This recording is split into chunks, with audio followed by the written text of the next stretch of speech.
Утре 29 и 30 јули во ранните утрински часови на подрачјето на Кочани стручна екипа од Центарот за јавно здравје ќе го спроведе четвртото превентивно терестичко односно прскање од земја за заштита од комарци.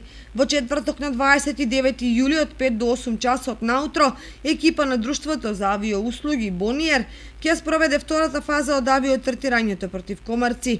Со превентивната дезинсекција ќе бидат опфатени површините во градското подрачје на Кочани и низинските села што припаѓаат на територијата на општина Кочани. За третманите против комарци ќе се користат широко спектарни инсектициди за третирање комарци одобрени од Бирото за лекови. Граѓаните што одгледуваат пчели потребно е да ги преземат потребните заштитни мерки за време и по третирањето на подрачјето. Во случај на ветар, дожд и други неповолни временски услови, дезинсекцијата ќе се одложи за следен поволен период.